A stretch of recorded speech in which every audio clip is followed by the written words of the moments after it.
Coming up, the New York Football Giants will have a long wait to Monday Night Football at home against the Seattle Seahawks. But ahead of it, we have injury updates around Andrew Thomas, Ben you bitch, you dirty little bitch.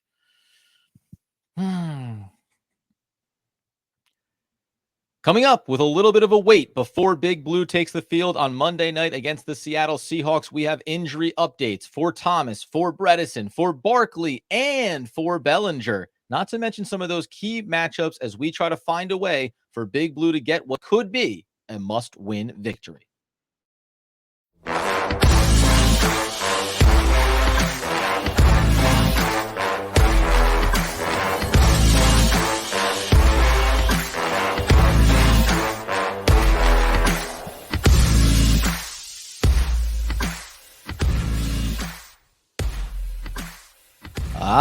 Yes, my friends, it is OGP, the One Giant Podcast, where we are your host over here, Adam Armbrecht, breaking down the Brooklyn Nets on the Locked On Nets podcast, and your New Jersey Devils, the Devils Puck Luck podcast. Of course, joined as always by the season ticket holder, the pulse of the fan base, the healthy, the wealthy, the wise, the possibly getting soaked, as everyone is on the East Coast. Andrew Mackwitz, how are we, sir? Yeah, hope everyone's doing well. Anyone listening from New York City, greater New York City area, hopefully everything's going well. If you saw some of the videos that were being posted online from Brooklyn and other places, like 4 feet of water rushing through buses, like something I have not seen in 10 years. Took me a minute. My cousin texted me and said, like, this is like day after tomorrow. And, you know, we all know the Dennis Quaid, Jake Gyllenhaal film from long ago. And I was like, what? And I was like, yeah, man, it's a little bit wet, but I hadn't seen what was going on in the city. Like, I'm at the shore and it's not flooding like it is there right now. So hopefully everybody is okay. And this rain on a Friday afternoon is not letting up until tomorrow. So there's going to be a bit of a wait. But thankfully, the Giants will not have to worry about any inclement weather as maybe some teams will over the course of this weekend. That being the case, Andrew, we know we have a long wait until Monday night, but as practices wind down on Friday, injury updates, disappointment. I'm going to tell you that right now. Andrew Thomas, they, as it was quoted, are backing off, quote, Andrew Thomas and trying to work that hamstring as he tries to push towards Monday Night Football and playing. Do you feel like this is a little gamesmanship? Because Thomas just said last week that I don't have to do as much. I'm not a skill position player. I feel like I'm going to get there. Now, all of a sudden, we're talking about Thomas missing multiple games. You know, they said that he was going to work inside, wasn't going to practice, was with some of the trainers.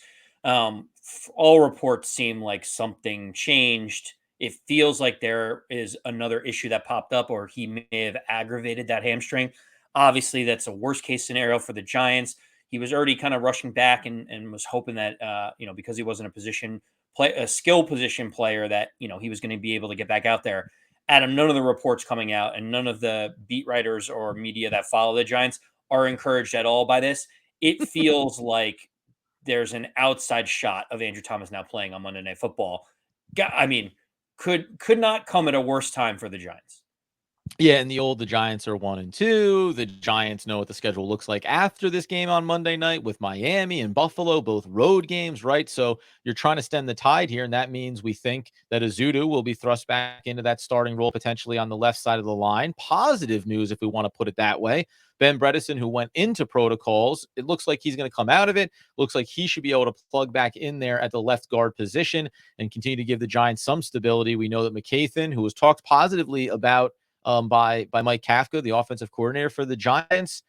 I guess you take this as a positive, but coming on the heels of the Thomas news, it's like, yeah, I mean, you could tell me anybody was still hurt, including who we'll talk about, Saquon Barkley. But getting Andrew Thomas back that's supposed to be the thing that gives us optimism. This offensive line can not only survive, but maybe even have some success against the Seahawks.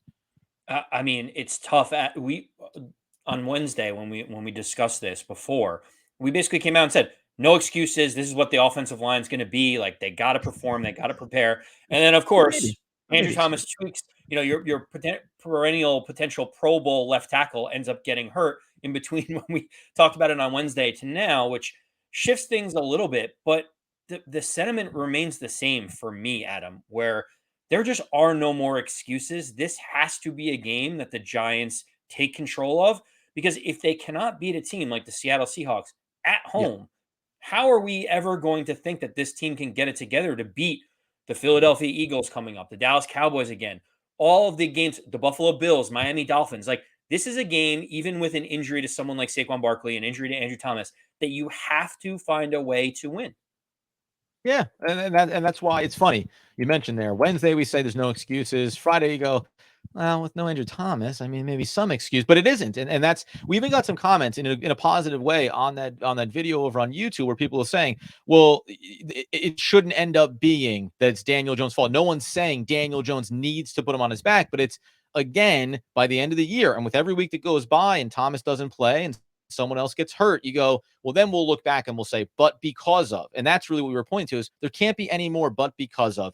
When you talk about a team or you're a fan of a team every single week of the season, you're inside of it. So you feel like, well, look, we lost this guy. That player went down. We didn't have this. This was unfortunate. Oh, what could have been. Every team and every fan base goes through this every single year. So for every time that you could look back this season or previous ones, that's exactly what every fan base could say about a year that was supposed to be something better and didn't quite get there, right? So that's what I think we're really drilling down on here when it comes to the Giants. But if we round out just one more injury update here, we'll even highlight Daniel Bellinger, who had an injury at practice. Looks like he's okay. Barkley also trying to get back. It seems unlikely by all indications that that's going to be the case. Maybe there's some more mystery here than over Andrew Thomas, but it looks like it's going to be another week without Barkley. Yeah, just a couple minutes ago, there's video of him juking, cutting, doing all the things that you would expect a guy that could play on Monday Night Football to do. Yet a lot of people are still not optimistic, extremely pessimistic about his chances of playing. It's going to come down to the wire, I think, with Saquon. I'm surprised I'm saying this, but I think there's a better chance that Saquon Barkley plays than Andrew Thomas at this point, Yeah. given the directions that both of them are heading, where Saquon's doing cuts running on a Friday. Andrew Thomas is inside with the trainers not even working anymore. So that's tough. But Adam, the other piece of it is you mentioned, like, every fan base is in it. Coulda, shoulda, woulda. If we had this guy, if we didn't have that guy hurt, what could have been. Let's keep in mind that the Seattle Seahawks are debilitated in terms Yeah. of their injuries right now. They have 10 people, 10 players that did not participate in practice on Thursday, six defensive starters for a Yep. defense that's already giving up hundreds and hundreds and hundreds of yards through the air. Guys like Charles Cross, their offensive tackle, DK Metcalf, did not participate in practice. They have 10 guys that may not play that all contribute to their team. So when we look at excuses, like, yeah, we could say that we may not have Andrew Thomas, but couldn't Seattle say the same thing with how many starters they have out? Isn't this an Oh, opportunity for the Giants to turn around and say, they're hurt, we're hurt, we still need to perform no matter what? exactly. You're 100% right, right? We're talking about key players, and it's true, but there are starters for Seattle that may or may not play, along with Bryant and Brown at the cornerback position, along with Diggs at the safety position, as you said, hamstring, did not participate. And by the way, we talk about some of those players and some of those type of injuries, relating it back to Andrew Thomas. Like hamstring injuries are the kind of thing that it's really hard to sort out when is it now healthy, when is it okay, and oftentimes it's step out on the practice field, start to do a little bit of this, feel a little twinge, and that's, as they said with Thomas, start backing off immediately, because if you aggravate and can further aggravate that injury, it lingers. Like Andrew Thomas is probably going, we're going to talk about this even when he gets back on the field for probably 2 and 3 weeks after the fact, because it's always that little risk of re-aggravation. So Seattle has injuries. Great. Let's move on from the injury discussion, right? Because it doesn't matter. And that's exactly what we're going to do coming up here in a second. First and foremost, taking a look back at Seattle and some of their previous games. What do these stories tell us? What do the box scores tell us about what this defense with these injuries has been susceptible to, and whether or not we think the Giants, in fact, can actually challenge them on that front? Before we do, though, friends, we're going to go ahead and mention our other friends over at Death Wish Coffee, because you've heard me talk about it before. You go to deathwishcoffee.com. You use try DWC20 promo code for 20% off on your first order. You get everything from the seasonal grinds to, maybe if you want to, you can go summer brews. You can get some Bali in there if you'd like as well. Andrew, you're a coffee man yourself. Light, medium, dark roast. Where do you go? I'm a dark roast kind of guy. I like as much flavor as I can get. I like a little bit of that bitterness, Adam. Not necessarily bitter, but like, just, I want to make sure that I'm tasting the coffee, and that's what the dark roast does for me. Yeah, this guy's not going to your local D&D, he's going to be out there getting some quality coffee over on deathwishcoffee.com, where, as we remind you, you can use, I'm trying to bring up a nice one for you. They have the pure dark roast, but I guarantee you that if I get Andy a bag of pumpkin chai coffee, this guy's going to get into it. He's going to get into it for the fall weather. I'm He's going in. to be out there apple picking, pumpkin picking, etc., enjoying himself. Some of that. But you get over there with try DWC20 at deathwishcoffee.com. Give yourself an opportunity to get some quality beans in your life. Quality beans in your life, Andrew. That's what we're about. We're also about quality plays for the New York Football Giants. I mentioned there as we finished up the injury report, looking at the Seattle Seahawks and what they accomplished. And it's funny. Now, they give up a ton of passing yards, and that's what we're going to talk about, and why Saquon Barkley or not, Daniel Jones and the Giants should be able to have success. But I will just note, a bad team, by the way, in the Carolina Panthers. And 37-27, you go, even the Carolina Panthers put up 27 points. But let's be clear. The Carolina Panthers put up a touchdown at the back end of that game with 2:37 to go. An 11-play, 75-yard drive after the Seahawks had already put that one away. It was just coming down to bleeding the clock out. Do you still look, though, Andy, at that game and at a little mix of maybe some CJ Stroud, maybe some of Andy Dalton mixed in there too, and say, yeah, but if Carolina can put up 20, well, gosh darn it, the Giants got to be able to get some points here. I mean, look, when we talk about the Seattle defense, they give up a ton of passing yards. You mentioned it. They have played 3 games so far, Adam, right? They have given up to Andy Dalton in their last game 361 yards at home. That's what they gave up. They gave up 330 something yards to Matthew Stafford in game 1. In game 2, you're like, oh, maybe it got better against the Lions. No, Jared Goff threw for almost 325 yards. All 3 games, whether it's home or away, they are giving up 320 plus passing yards. And that's with a fully healthy defense. Yeah. We're talking about potentially missing up to 6 starters for the Seattle Seahawks. For me, they are a sieve on defense. You mentioned Carolina scored 27 and it was a backdoor touchdown, but that doesn't negate the fact that they still gave up a ton of points in the other game. Yeah. They give up 30 to the Rams. They give up 31 in a win against the Lions. Like, this is a defense that the Giants have to be able to take advantage of. Well, and by the way, because even going back to that one, I mentioned that that 11-play, 75-yard drive, and I actually just wanted to go in and take a look at it because, again, as you mentioned, Andy Dalton out there on the field, Carolina Panthers, who are 0-3 and are obviously a team that has a lot of building to do. If you go inside there and look at it, 11-play, 50-yard drive for a field goal for the Carolina Panthers. They also went ahead and gave you an 8-play, 75-yard drive over 351 for a touchdown. Another short field play after an interception that got them there too, which, by the way, interception, something we can talk about here when we think about turnovers. But again, a 9-play, 75-yard, under 4-minute drive for the Carolina Panthers on a scoring drive in this game. So when we talk about the Giants and we talk about Mike Kafka, and he says the offense needs to get off to a faster start, I'm going to go back to it. I didn't know that I was going to be right in this way in that last game against the 49ers. Very tough opponent, very tough defense. But by God, it's through the air that this team will succeed, because we saw that as conservative and trying to be as cautious as you could be and still have some success, that's a 30-12 loss. And what we didn't talk about yet is Seattle's offense, which even with some injuries can be very successful. And the Giants' defense, which no matter what they do, can't seem to get it figured out. I have to go with opening up this damn playbook and spreading the ball around immediately from snap one in this game. The Seattle Seahawks give up 79 yards a game on the ground rushing. So it's not going to be a game that you can just plod along, whether it's going to be Saquon Barkley or Matt Breida. Obviously, we know Daniel Jones is going to have to use his legs in the game, but Seattle's 6th in run defense. And the reason why is because everyone can just throw the ball all over the place on them. Mm-hmm. And so this is one of those times where you look at it and say, Daniel Jones needs to be the guy. He needs to, I know we care a lot about wins and different things, but this is one of those times where he has to be able to throw the ball effectively and put points on the board for the Giants offense. To me, it just screams the idea that they're giving up almost 350 yards in the air per game. Yeah. How can Daniel Jones not have one of his best games of the season against this type of defense? Yeah, you have to look at that Cardinals game, that second half, and say, yes, this is a very repeatable process for the New York Football Giants. And by the way, the Seattle defense has 3 total takeaways, 1 pick and 2 fumbles, and the offensive side of the ball has only had 1 interception. So what you do know is in a game like this, you may not get those opportunities. If you're Seattle, you're probably coming in and saying, by and large, hey, if we play this smart, if we play clean football, the New York Football Giants have not shown they can put together an entire game of success on both sides.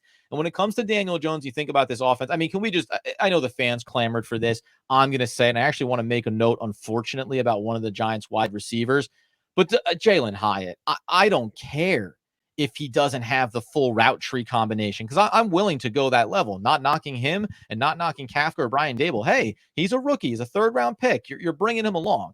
Get him on the field. Get him on the field out there. It's not a knock on Hodgins, but I want to see Jalin Hyatt. I want to see Darius Slayton. I want to see this field getting stretched. And then I want to see Paris Campbell. And I want to see a second game back for Wan'Dale Robinson running amok underneath, let alone what we want to see from Darren Waller, right? Like, it just seems like this is too well set up for the Giants to try to be dynamic. And I do have a pushback on my own agenda here, but which one of these wide receivers do you think this matchup is built to have a breakout game? Not even just 2 big catches for big yards. I mean, I want a receiver that's giving me 6 or 7 catches and really exploding in this game.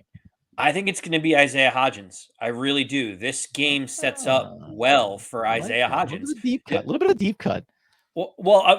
Honestly, it sets up perfectly. He runs great routes, crisp routes. This is a defense that can be had. It's not just about getting over the top of the defense, but you mentioned some of those long sustained drives that other teams have had against Seattle. That is perfectly in the wheelhouse of Isaiah Hodgins. You know, the 7 to 8 yard slant route to pick up the first down, Mm-hmm. the crisp route running to be able to keep the chains moving. To me, he feels like the guy that I'm circling in on and saying, this is a game where he needs to step up. Daniel Jones needs to trust him. And for me, he's the guy. I was excited about Paris Campbell, and then I've Yeah. watched him not look good so far as a Giant. Drop Yeah. passes, no yards after the catch. Things just haven't looked like he's in sync with Daniel Jones with this offense yet. Isaiah Hodgins is the one guy that feels really dependable, even though he Mm-hmm. has been here less than a year, Adam. For me, it's him. It sounds like you are all in on Jalin Hyatt getting on the field up top, though. Well, you know what? I do like the agenda you're pushing here about, hey, it could be a banged up defense. They give up a lot of air yards. It's totally okay to say, Isaiah Hodgins, give me a chunk. Darren Waller, give me a chunk, right? Like, I'm not even going to knock that. And if maybe, a guy that we were obviously high on last year in Daniel Bellinger, like maybe there's an opportunity, right? Give me these chunk plays. I'm totally okay with that. I think at a minimum, though, Jalin Hyatt just needs to be on the field more. The threat needs to be real there. And he's already shown enough, even in those 2 catches going back to that Cardinals game. It's like, okay, when he comes on the field, the defense has to be aware, and you hopefully get the easy access to a guy like Isaiah Hodgins in that regard. So I believe in him. Go ahead, and then I'm going to talk about 2 other guys, though. Oh, well, I was gonna ask you. So you're talking about Jalin Hyatt getting on the field. You mentioned a couple other guys maybe not being as dynamic or can take the top off the way that he can. He does bring a different dimension. But as you mentioned, that means you have to take snaps away from someone else, presumably a wide receiver. Who would you think in this game plan, if you're going to feature Jalin Hyatt more, is gonna see less snaps on the field for the Giants? Yeah, it's interesting because the Paris Campbell part is something to watch, and it's weird. Paris Campbell, 6 catches, 24 yards last game, right? All he could seem to do was get these little chunk plays. And it is a difficult defense. And maybe you look at that and you say, well, some yards after the catch there on some of those plays, and the volume is there. Maybe that 6 ends up being for 45 yards, and you feel a little bit more bullish about it. I really liked, and it's funny because the numbers don't go crazy here. But I liked Wan'Dale Robinson with his 4 catches for 21 yards, almost 5.5 per clip, and his first game back, right? Didn't have to go to the pup list. You got him back a little bit sooner. I like him getting in the mix here as well. It's hard for me to just say, well, I guess Paris Campbell won't be out there as much, but you have to pull the reps from somewhere. The other guy I would speak to as well is Darius Slayton. Not because he hasn't been productive. I've actually loved the way he's looked this season, but it seems like you can be a little more selective when you utilize them, right? So I don't hate seeing these reps get split up in a way where Paris Campbell and Wan'Dale Robinson and Jalin Hyatt are on the field with Darren Waller, et cetera, maybe Hodgins, and you go, this is about the underneath routes, quick catches, get them out of Daniel Jones' hands. Then when we want to spread the field, it's going to be a bulk package where Darius Slayton gets out there, right? And you try to create these different momentum swings, knowing that at least most of these guys can do enough one or two kind of combinations that you feel like you're not going to give away what you want to approach this game with. That was a Adam, you very, by the mentioned. way, non-committed answer, just to be clear. Oh, that was complete. I mean, that was a masterclass. Like you were like Keanu Filibuster. Reeves in the I filibuster. You're like Keanu Reeves in the Matrix. I'm like, all right, who's not getting snaps? And you mentioned a whole lot of players that get a lot of snaps, and you're like, I don't know. Yeah. Hopefully, we'll figure it out. Crushed it. But what there was one wide receiver name that you omitted in all of that, and that is one Sterling Shepard, right? And I find it fascinating that he's a guy that's getting limited snaps. We're trying to get more snaps for Jalin Hyatt. Obviously, there's some news coming out of Sterling Shepard saying like he wants to be more involved. Wanted to get your thoughts on, and a reaction on what Sterling Shepard said. So if I could, that was the other guy I wanted to talk about. But if I could, I would, for better or worse, and just in the total spectrum, I would move on. I would move Paris Campbell if you could, not because of the low production early in the season and blah blah, just because he's just a guy. He's a rental. I would move him and make way for Wan'Dale Robinson and make way for the opportunity for Sterling Shepard.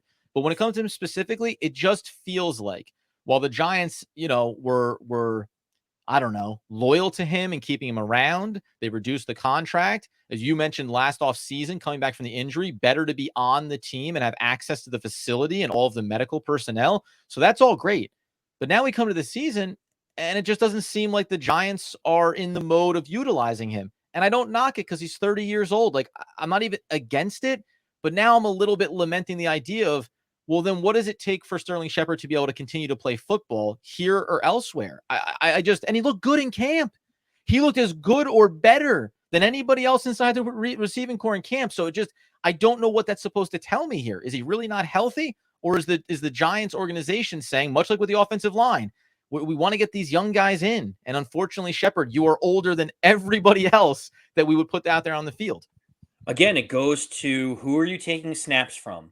This Giants regime drafted Wan'Dale Robinson, who plays in the slot. I know Sterling Shepard can play both inside and outside at any given moment, but that would mean that you're taking away snaps from Wan'Dale Robinson or the guy you paid more money than Sterling Shepard to, Paris Campbell, as we mentioned before. That means those guys have to go sit on the bench while Sterling Shepard gets more reps.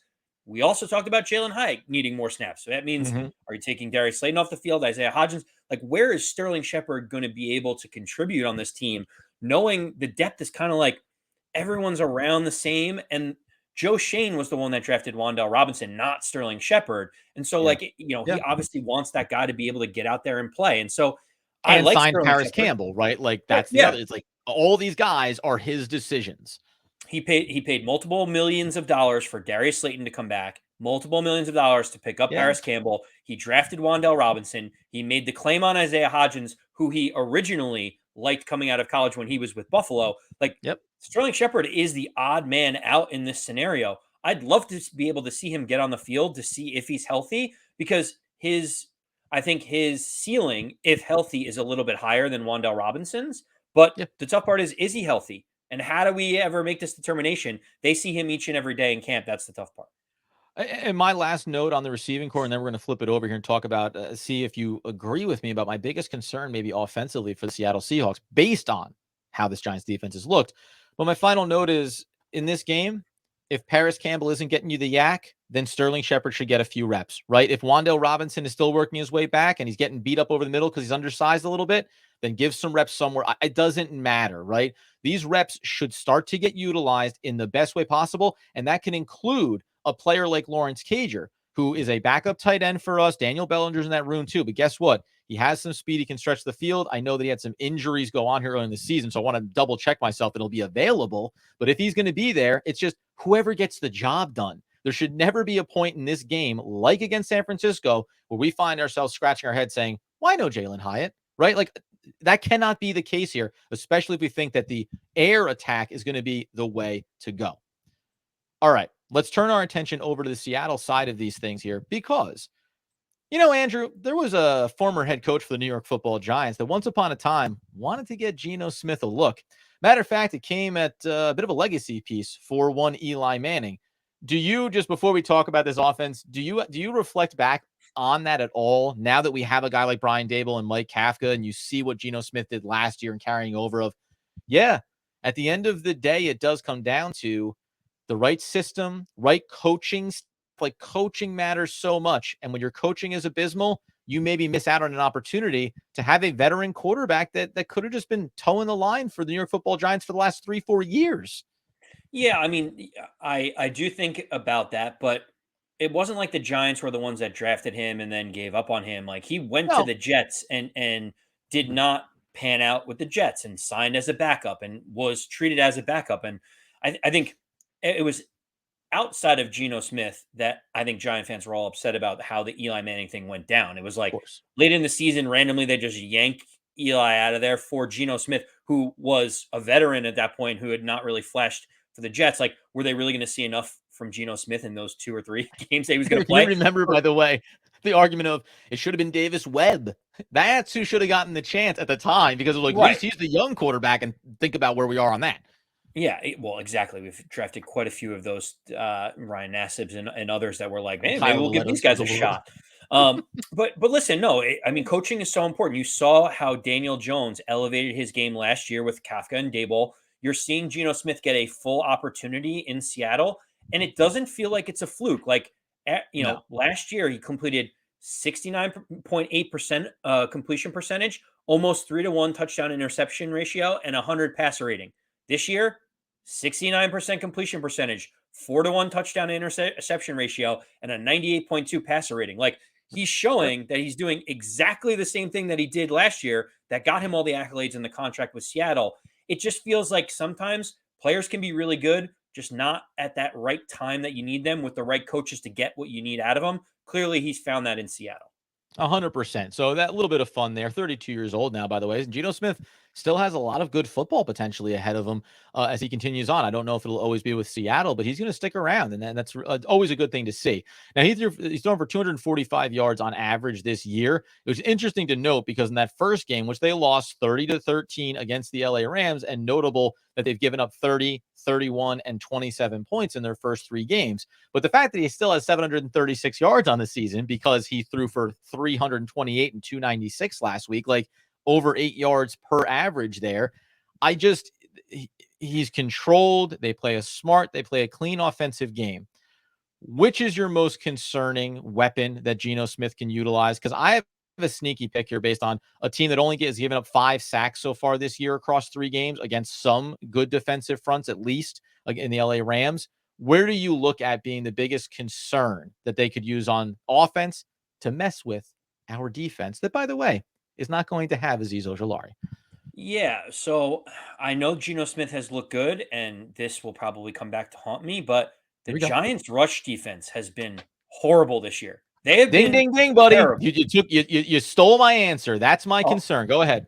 138 yards per game on the ground. And you may say, well, Andy, that's Christian McCaffrey and that's Tony Pollard. That was also James Conner and Joshua Dobbs, right? Like it's not Yep. just that they're playing all world running backs. That is a huge concern for me. 138 yards on the ground, Adam, has the Giants 28th in the league. And so if you allow that run game to get going for them and have consistency, that's where Geno Smith shines with the play action pass. And so for me, I'm looking at it and saying, if we cannot stop the run and they get to stay multidimensional and Geno Smith gets very little pressure with Azeez Ojulari out and gets to do those play actions where the linebackers kind of bite in, you're leaving some of our rookie corners one-on-one with guys like Tyler Lockett, Jackson Smith in Jigba, DK Metcalf if he plays. That Yep. is a recipe for disaster for this defense. And I got to tell you, man, you go back, and that's why I agree with you. Now, listen, Kenneth Walker the third, the middle game here against Detroit, 37-31 win in overtime, just 17 carries, but just 43 yards, a 2.5 yard per carry average. But the 2 game sandwich around that were 12 for 64 in the opener against the Rams, and then 18 for 97 against the bad Carolina team. And the reason why I point out Detroit is like, well, in theory, I've got Dexter Lawrence. I've got Leonard Williams. I've got Kayvon Thibodeau. I've got Bobby Okereke, right? I've even got Jason Pinnock on the back end and Xavier McKinney. Like, I've got the dudes that can go make plays, and Micah McFadden has been moving around like a missile here, especially in that last game, a real bounce back performance from him. But I haven't seen anything that tells me that they can do it, though. Right? Like on paper, I've got all the answers to shut down one facet of this defense, of this offense, and then give my young corners and give my experienced safety an opportunity to make some big plays. But I haven't seen it. I got 3 games here that tell me the Giants couldn't stop a fart from blowing through the defensive line. And that's where, in theory, I want to be confident in it, but I'm not. And there's no world anything that Kayvon Thibodeau wants to say, and who has been a really quiet guy week over week, Leonard Williams. What tells me that this is magically going to get fixed here in week number 4 on Monday Night Football for an offense that has had a real rhythm to them by and large this season? I couldn't agree with you more. This is one of those situations where the Giants offense needs to perform, but Yeah. you look at that Giants defense, Adam, and it concerns me. The fact that they have not been able to stop either side of the ball. They made Brock Purdy look decent in the second half. Like, Yep. this is the time at home when your back's against the wall against the team that you should beat that has debilitating injuries for you to step up and make the plays. Kayvon Thibodeau needs to make one of those sacks. You know, he talked about people don't know the scheme, this and that. Like, when he has rushed the quarterback, he has one of the lower pressure rates in the league at 3%. Like, he's just still not getting to the quarterback when he is rushing the passer. So for me, I'm totally with you on this. And I think we're thinking about the defense the same way. Like, if they can't stop the run, which is something that they apparently addressed in the offseason, but clearly hasn't really taken stride.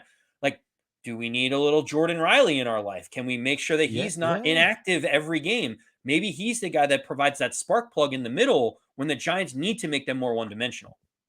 Oh, baby. It is the random draw pick'em segment. This has not gone great for either one of us, honestly. We'll throw up the record so far this season. You get 2 helmet pulls. The first one up for you. You have to take you have to give points and get points. You've got the LA Chargers, a team you thought you'd be more confident in this season. LA Chargers, they are out there. Who they taking on this week? They're Dial taking me on in. the Las Vegas Raiders. Oh, The baby. Chargers are Laying five and at a half. at home 5.5. Get, Come on. fool me once, shame on you, but I'm going to take the Chargers at home. Jimmy Garoppolo still in concussion protocol for the Las Vegas Yeah. Raiders. You got to think that offense kind of gets it together. They got to figure it out. That defense has been horrific, but maybe it's a get right game against the backup for the Raiders. Give me the. I'll take the Chargers in this one. It's a nice pull. So you still have one rejection if you like it for my first helmet. I'm getting Seattle Seahawks. I need to unfortunately recuse myself from that one. That's not a push. That's just we know we've already picked that game. Atlanta Falcons. The Atlanta Falcons. Talk to me, Andrew. Where's my line here for those dirty birds who came off an unfortunate? Desmond Ridder has not been the quarterback I hoped he would when I was excited about him in the draft. Atlanta Falcons are on the road at Jacksonville, but Wow. it's not actually in Jacksonville. It's in Europe, in London is where the game Oof. is. It's the early game, the 9:30 a.m. Eastern time game, and you have the Jacksonville Jaguars -3 against the Atlanta Falcons. No, immediate rejection here. Traveling, no idea. I have no clue. Desmond Ritter's been a disaster. Even better. There you go. Houston Texans. That's what I wanted. I wanted something where I could feel safe. But of course, it's a game when they're playing the Steelers, who you could have no confidence in. So the rejection is gone. For my first game here, I'm going to go ahead, though. It's on the road. I think Pittsburgh needs to continue to play well. We saw that. I mean, the Houston Texans are the Houston Texans. Give me the Texans +3. How do you like that, Andy? You didn't see that coming. Texans +3 at home. CJ Stroud's been throwing the ball, so Come on. I like it. They got Nico Collins. They got some playmakers. I'm not scared. They got Pierce in the backfield. You don't get the New York Football Giants helmet. Of course, I pulled that. For your second one, Andy, you can't have the Raiders either because you had that one. This is a beautiful pull here. How about the Baltimore Ravens for you, where you need to be taking the points in that matchup? So the Baltimore Against Ravens. the Cleveland Browns, you need to take on the road Baltimore getting 1.5. Andy, how do you feel about that? You know what? I don't like it. Deshaun Watson is hurt and he's been kept out of practice, but give me the Baltimore Ravens. I will take it. Let's see if this is the Lamar show. So I am in on the You do have Ravens. a rejection in your back pocket. Do you want to reject? Nope, I'll take it. He I don't loves want it. to know what's behind door number 3. Okay, very good. Very good. And for my next one, where I need to lay the points and get us, I guess, out the door here, Chicago Bears. Chicago Bears, baby. The team that is trying to shop Justin Fields, and the speculation is there will be interested parties. I got to be honest with you, man. Would have liked it better if it wasn't the Denver Broncos. What am I supposed to think about them? At home, getting 3.5. God, Well, how could you? Yeah. you either have to Have to you lay it. took Yeah, I you have have to to lay lay. the 3.5 with Denver on the road after they just gave up 70 points. How do you feel, Adam? Well, 70 points to a prolific Miami offense. I do the quick conversion in my head. That's probably only like 7 points against the Chicago Bears. So there's a puncher's chance here. So I've got the Denver Broncos laying the points on the road against Chicago. I'm also taking the Houston Texans at home with the +3. Andy's going to take 1.5 on the road with the Ravens traveling to the Cleveland Browns. there we go. And then the LA Chargers laying the 5.5. I tell you what, buddy, this is a difficult weekend. Any other big picks for you if you look out across the landscape? No helmet pull necessary, or we can watch this. Ready? Well, Tampa Bay Buccaneers. Let's pick this one head to head. the Tampa Bay Buccaneers are playing the New Orleans Saints, and they're traveling to New Orleans. Don't know if Derek Carr is going to be there. Baker I take Mayfield's Tampa +3.5. the Jameis Winston show. I mean, I guess. All right, give me the Saints. I'll roll with the Saints, hoping that defense overtakes Baker Mayfield. First person to shout it out. That's how we work it. We'll throw this up on social, man. Enjoy the games on Sunday. Obviously, gonna have a lot of fun. And then if anything really epic breaks, you can look for me on Monday to update maybe some surprising players like Saquon Barkley back for the New York Football Giants. Until next time, guys, enjoy Sunday football. And as Andrew Makowitz would want, need, and nay, demand the people know. As always, let's go Big Blue.